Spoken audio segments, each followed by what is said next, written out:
Hey you guys. All right, last time we're gonna talk about perspective. So last week you guys did practice with both 1-point perspective and with 2-point perspective. This week, I am going to show you how to add details onto these shapes that you made to make it look like it's a city. Now you can create your city however you want. If you want to have buildings that are floating in space and you want to draw planets and stars in the background, that's cool. If you want to put windows and doors on them and you want to do it like a metropolis city like Houston or New York, that's cool too. It's totally up to you with how you do it. It can be fantasy, it can be reality. It's all just a matter of how you do your design. I want you to have obviously more than 2 buildings. You're going to populate your page with a bunch of different shapes to make it look like you have buildings. Check out the examples to see just how much is there so that it looks like it's a city or it looks like it's a town or a street, okay? If you want to add features, you get to choose whether or not you do 1-point or 2-point perspective. This is the point you choose. I'm not gonna make you do both. That was just for practice. If you wanna add things like windows, you can trace lines back to the vanishing point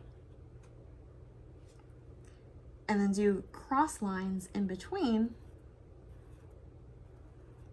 and it'll give you individual windows. You can also do the same thing with simple shapes and you make a door.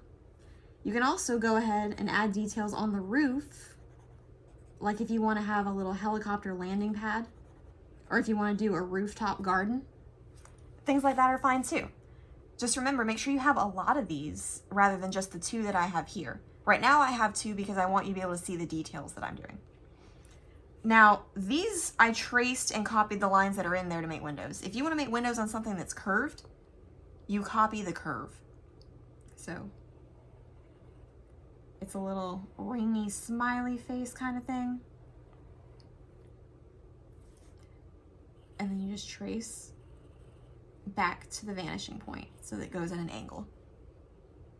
Like I said, 1-point perspective is very easy. You can also do something like a street way down here in the bottom so that it looks like you're looking at buildings from way high up, and it'll give you more detail. Now, if you're doing 2-point perspective, same thing kind of applies. If you want to do something like a door or a window, start with your shape. Make sure the top of the door goes back to that dot, that vanishing point, and you got a door. You want something like windows. Trace lines back to the vanishing point.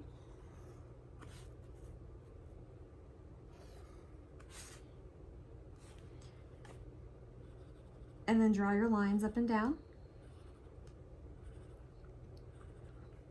And you got windows. The only catch is you have to trace it back to the dot that's on that side of the box. So this is the right side of the box, you trace it to the right dot.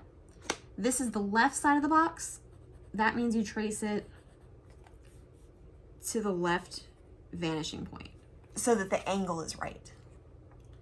Remember, check out the examples so that you guys can get some ideas for details. If you want to put awnings, if you want to do buildings that are on a street looking into the distance, totally up to you with how you design and format this. As usual, I will see you on the internet. Let me know if you have any questions. I know this can be a bit much with perspective.